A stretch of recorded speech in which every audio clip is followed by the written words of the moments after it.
Hey Brotatoes, what's up? It's Darkmek here with another Gold Challenge Mode guide, and today we are in my favourite challenge mode, UBRS. Now to be honest, this place isn't as hard as you might think it is. The hardest part is that it's just so fucking long, and that increases the chance for people to fuck up.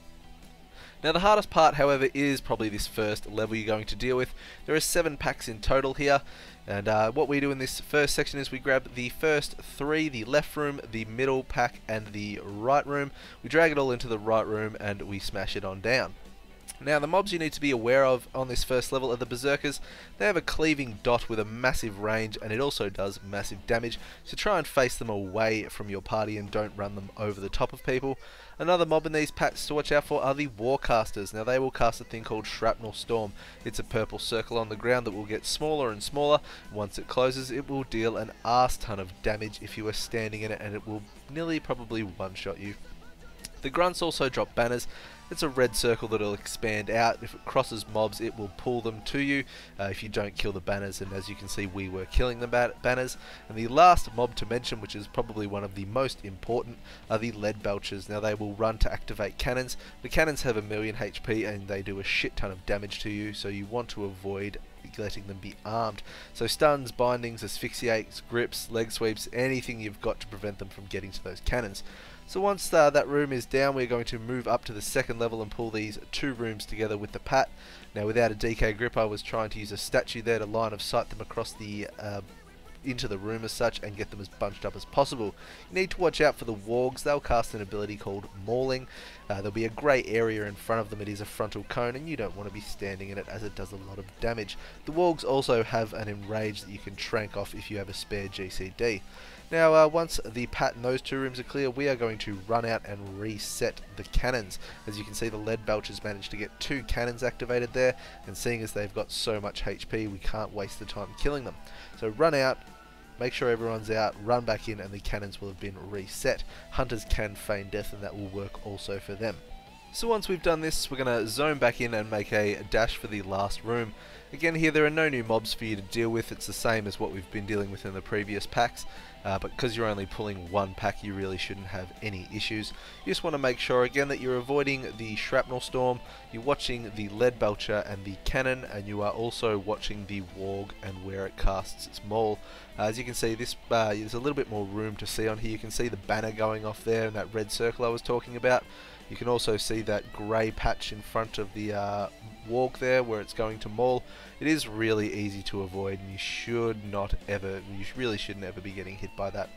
So once all the mobs on this first level are dead, the door will open and you're able to move up to the first boss's room and get onto the first boss, Orbender.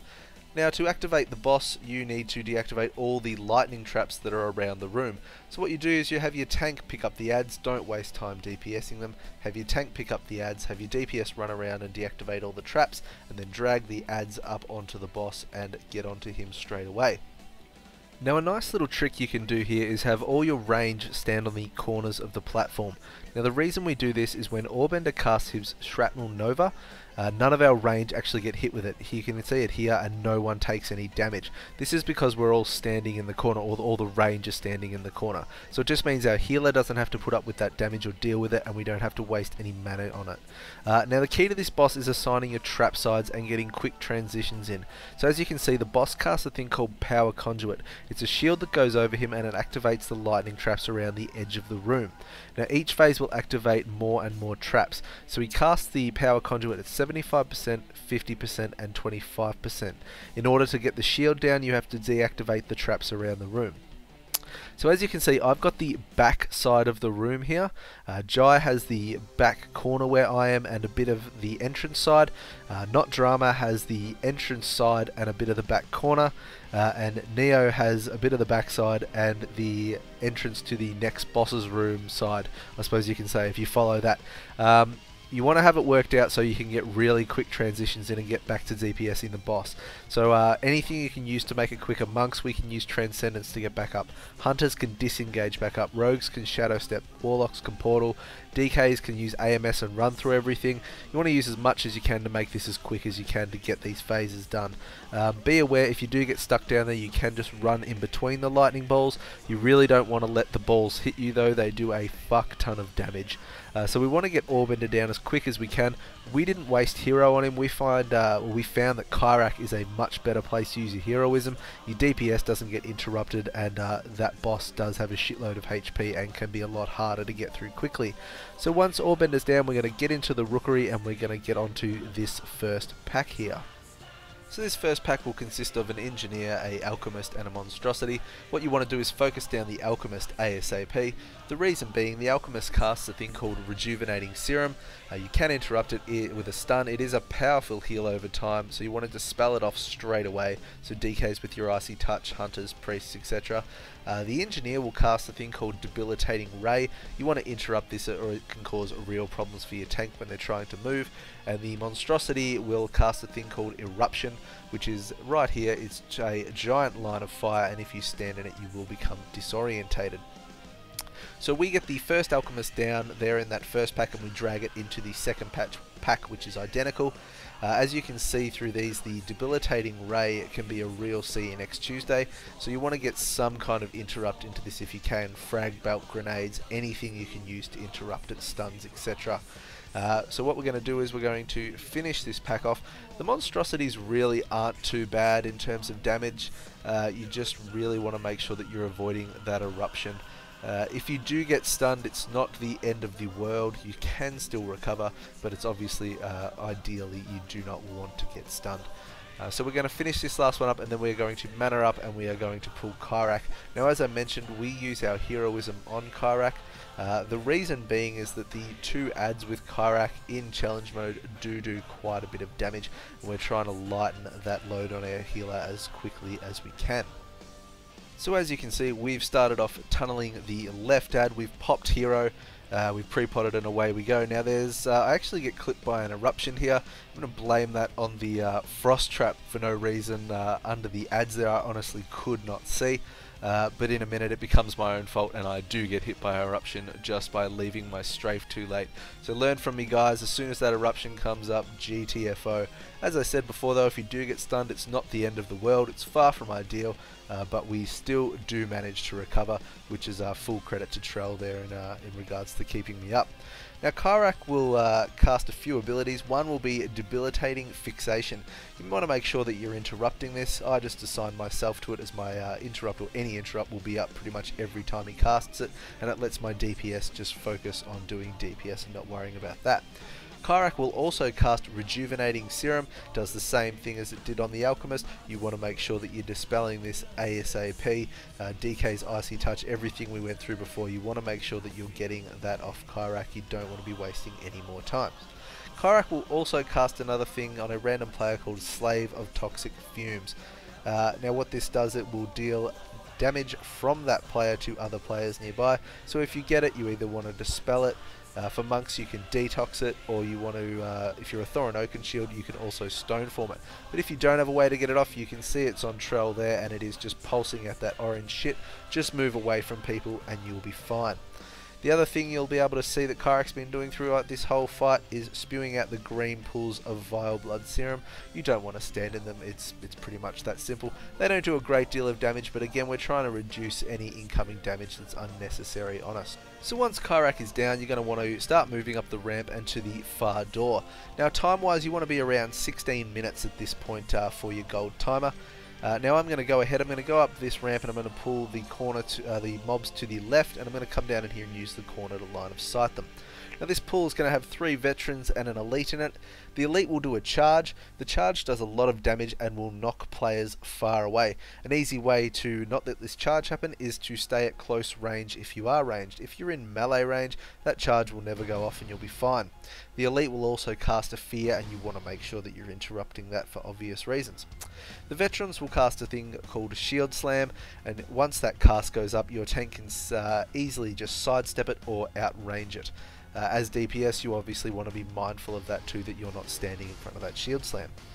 So once that pack is down, we're going to, well, I'm going to go up and I'm going to pull the 2 ogres. Now I end up getting this patting mob as well. just due to there was no way we were going to wait for it to pad all the way back. It was just going to be as easy to kill it. Now you want to watch these two ogres. The biggest thing to watch is their smash. You can see there, it'll put a little bit of dust or whatever the fuck you want to call it on the ground where the smash is going to go down. You want to make sure you're not standing in it. It's a very easy thing to avoid. The ogres do a fair amount of damage, but by no means is it unmanageable. You can also see that they'll get enraged and your hunters can just trank that off, or whatever you've got to get rid of it.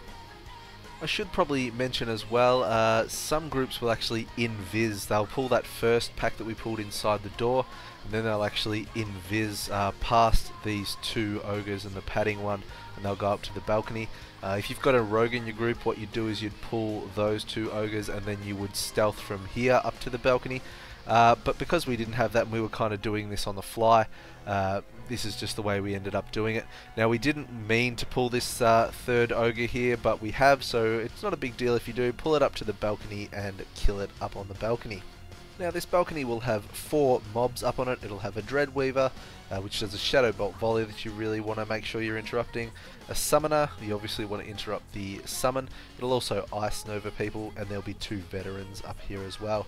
The Ogre really doesn't put a lot of further stress on it. Obviously just want to make sure you're standing out of that smash and getting rid of the enrage if you can.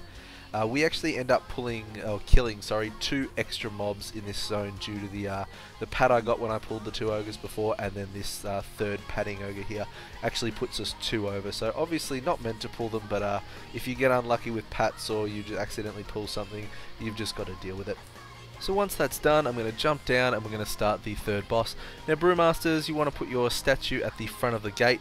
If you don't have a Brewmaster, Defile, Death and Decay, the Druid's Green Circle, I don't even know what the fuck that's called, but any AoE ability will start to pull these mobs. So get down, get up to the gate and start killing the trash. It's a huge advantage. You can also stun them in place, AoE grips, leg sweeps, binding shots, typhoons to punt them back. What you'll do is you'll get 3 waves of these pulls, and after every wave there'll be a bunch of whelps. Now the whelps, you just AoE them down, they don't have a lot of health. AoE grips a massive advantage here, or any way to keep them grouped up for as long as you can to get them down. Now the first wave we'll have 2 lead belchers and 2 wargs. Again, watch out for the mauling from the wargs, you don't want to stand in it. There's the hatchlings that I was talking about, they come out now. As I said, you want to stun them and just burn through them as quickly as you can. So the next wave to come out, the second wave, will be 2 Berserkers and 2 Dreadweavers. You want to be interrupting the Dreadweaver's Shadow Bolt volley as your focus. The Dreadweaver will also cast a thing called Veil of Shadow. It's a debuff that will go on a random player and it will reduce incoming healing by 75%. So you want to try and interrupt this, or if you have someone that can decurse it, it's not a big deal and you can just let them decurse it. If it is going on the tank, obviously though, that makes things harder, so you do want to try and interrupt if you've got no way to decurse it. And the Berserkers, they're the same before with their big cleaving dot. So we'll get the whelps again, and then we will be on to our third wave. And our third wave will consist of 2 Summoners, 1 Veteran and 1 Engineer. Now you want to make sure you're interrupting the Summoners so they don't summon more adds. This is obviously a bad thing.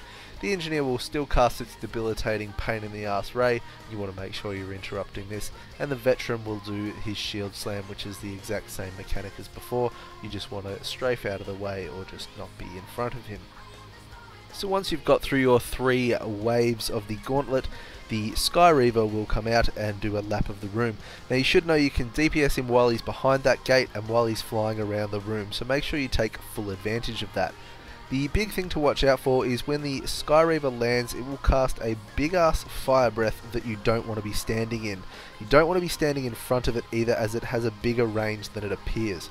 So what you want to do is you want to focus this Sky Reaver down and then get onto Tharbek. Even when Tharbek jumps off, just finish the Sky Reaver before getting onto Tharbek. So once you're onto Tharbek, Tharbek will throw a thing called an Imbued Iron Axe, which is basically a Ravager. You don't want to get hit by it, you want to keep an eye on it throughout the fight. They'll just drift around the room. There will be a couple of them by the end of the fight. They will drift around the room and chase you at times, and you just want to make sure that you are getting the fuck away from them. Another thing that is important that Tharbek will do is he will cast a thing called Iron Reaver. Now this is a charge. Now the important thing about this ability is that you don't want to have more than one person get hit by it, as it does quite a bit of damage. So what you want to do is you want to make sure that you spread out, which is quite difficult with all the Ravagers roaming around, but you want to make sure that you spread out and there isn't more than one person in between you and the boss. So you basically want to have a clear path line from you to the boss. Now this will mean that when the charge goes off that you will be the only one that gets hit because there will be no one else in that line. You should know when you are targeted you can also dodge the Iron Reaver charge. You just need to strafe as soon as it happens. But if there's one person getting hit, it's not too much of a big deal to deal with. Tharbek will also cast an ability called Iron Axe on a random player. It can't be avoided, it'll deal a fair bit of damage and it'll leave a dot on them, so just be mindful of that as well. But otherwise, if you stay out of the Ravagers, this boss really isn't too much of a problem.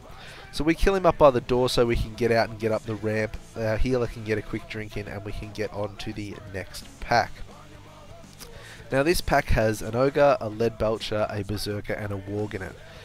You want to watch out for the Ogre's smash as usual. Another thing in here is the Ogre will cast Fear.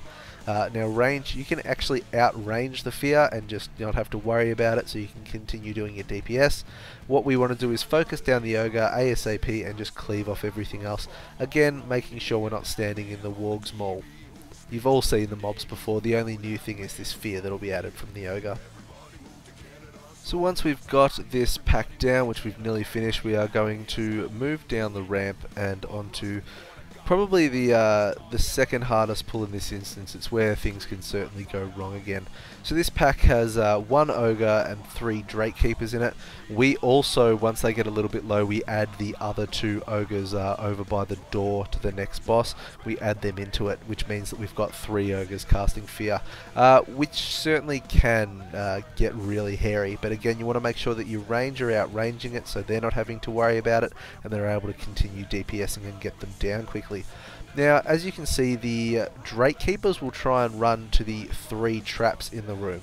Now, the one on the far left and the one on the far right are not really huge priority. If they get set off, do not worry about it. They're just whelps. You can cleave them down. They have no health and they die quickly. The middle one, however, is a completely different story, and that's the dragon that's chained down. He has way too much HP to waste your time killing it, so make sure if you are going to get an interrupt or a stun or something on one of those Drake Keepers, it's the one that's going for the middle trap. You can use asphyxiates, binding shots, leg sweeps, grips, repentances, shockwaves. You know, you guys know everything like that, so make sure you stop the middle trap from going off as your priority. Otherwise, as you can see here, the Fear is a gigantic pain in the ass, and Trell just saves my life there with just the most orgasmically, amazingly timed grip. Just left me bow-legged with pleasure and a big mess in my monk pants. Fucking hoo-ha! It was awesome. It was a really clutch moment. Obviously, if you can, you probably just want to kill the one Ogre with the Fear and then pull the 2 separate, but, you know, we were fucking heroes on video, so we had to do it. So now we're going to go on to the 4th boss, Ragewing.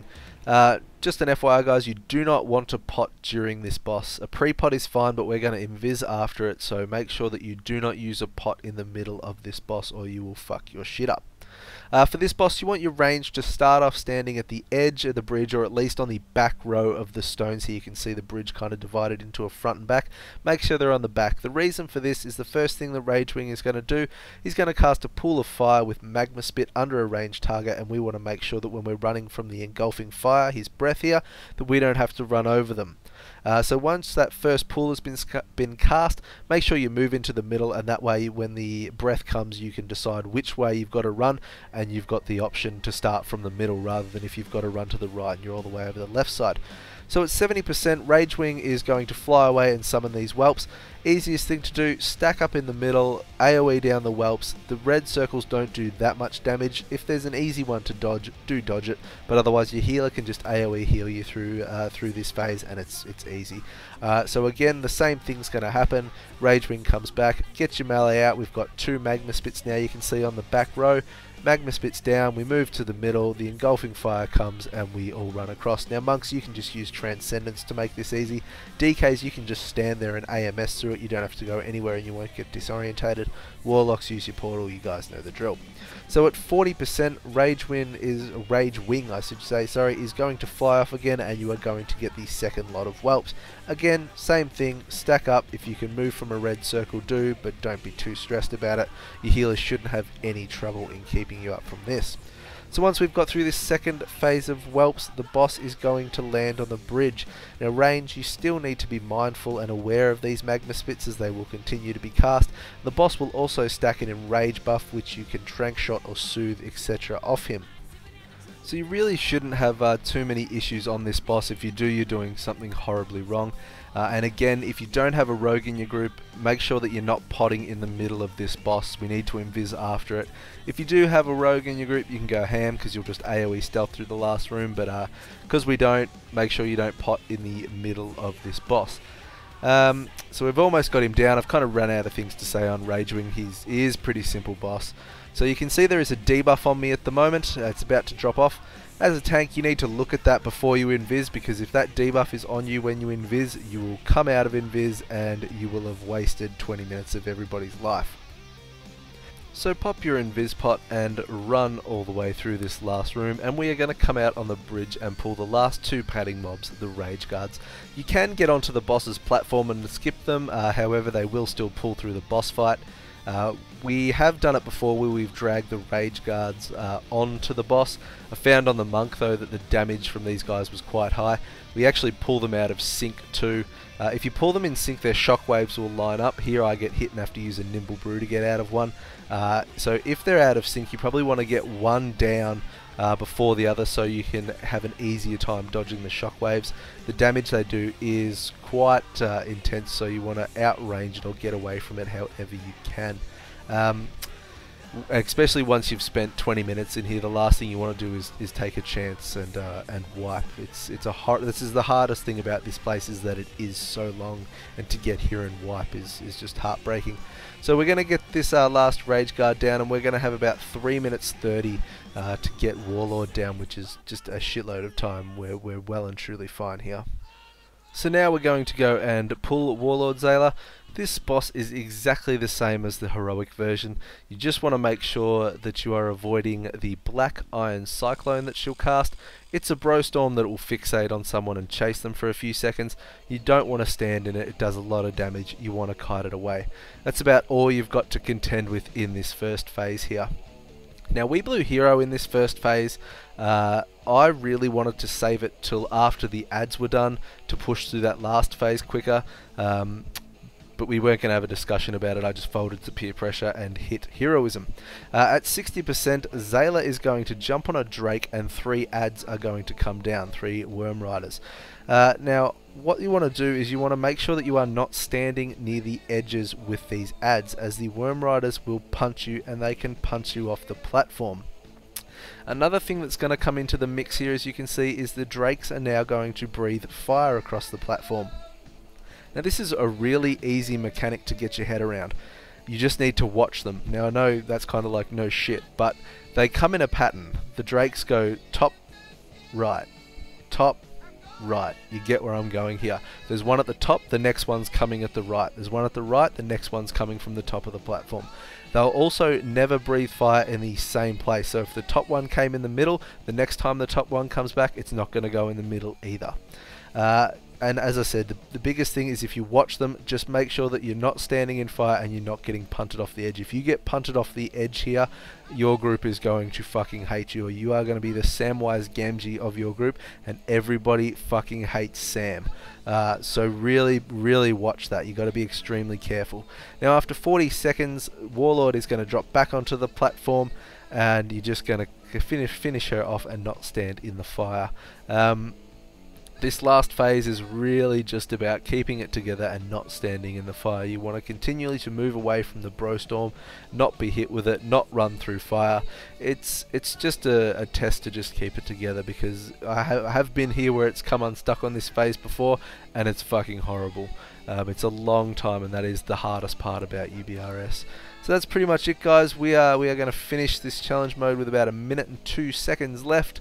If there is any way that I can help you out at all, please hit me up.